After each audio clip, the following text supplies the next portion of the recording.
ಇವತ್ತು ಅತ್ಯಂತ ಪ್ರಸನ್ನವದನರಾಗಿರೋದ್ರಿಂದ ಏನಾದ್ರು ಶುಭ ಶಕುನ ಸೂಚನೆ ಏನಾದ್ರು ಸಿಕ್ಕಿದೆಯಾ?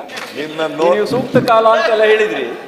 ಶಕುನ ಏನಾದ್ರು ಇವತ್ತು ನಾನು ನೋಡ್ತಾ ಇದ್ದೀನಿ, ಭಾಳ ಲವಲವಿಕೆ ಕಳಕಳಿ. ಆ ಶಾಲು ಕೂಡ ಕಳೆ ಕೊಡ್ತಾ ಇದೆ.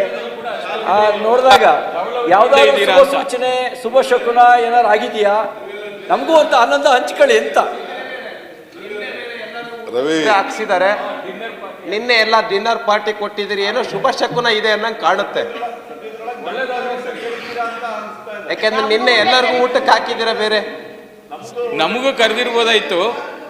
ನೀವು ಬರಂಗಿರ ಕರಿತೀನಪ್ಪ. ಬಹುಶಃ ಯಾವಾಗಲೇ ಎಲ್ಲರನ್ನ ಕರಿತಾ ಇದೀರಿ, ಯಾಕೋ ನಿನ್ನ ಕರೆದಿಲ್ಲ. ಅಲ್ಲ, ಬಹುಶಃ ಇಷ್ಟರಲ್ಲೇ ಎಲ್ಲರಿಗೂ ಊಟ ಹಾಕಿಸ್ತೀರಾ ಅನ್ನಂಗೆ ಕಾಣುತ್ತೆ. ಅಷ್ಟೇ ಈಗ ಹೇಳ್ತಾ ಇದ್ದೀನಿ, ಸಂತೋಷಂ ಜನೇತ್ ಪ್ರಾಜ್ಞ ತದೈವ ಈಶ್ವರಂ ಪೂಜೆ. ಜನರನ್ನ ಸಂತೋಷ ಪಡಿಸುವುದೇ ನಿಜವಾದ ಈಶ್ವರನ ಪೂಜೆ.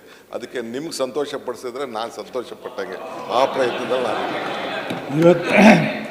ನಿಮ್ಮ ಸಂತೋಷದ ಸುದ್ದಿ ಯಾವಾಗ ಉಪಮುಖ್ಯಮಂತ್ರಿ? ನಿಮ್ಮ ಸಂತೋಷದ ಸುದ್ದಿ ಯಾವಾಗ? ಅವಕಾಶಕ್ಕಾಗಿ ಶೂನ್ಯ ವೇಳೆಯಲ್ಲಿ ಪ್ರಸ್ತಾಪಿಸಿದ ಅವಕಾಶಕ್ಕಾಗಿ ಧನ್ಯವಾದಗಳನ್ನು. 84ರಲ್ಲಿ ನಾನು ಅಸೆಂಬ್ಲಿಗೆ ನಿಂತವನು.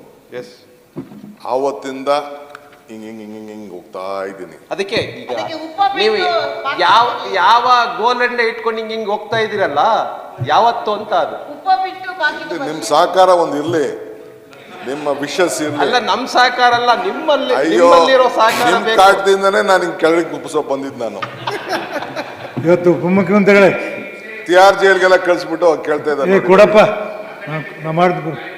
ಉಪಮುಖ್ಯಮಂತ್ರಿಗಳೇ ಇವತ್ತು ನಿಮ್ಮನ್ನೆಲ್ಲ ಭಾಳ ಸ್ವಲ್ಪ ಸಂಜೆವರೆಗೆ ಕಾಳಜಿ ಇರ್ರಿ.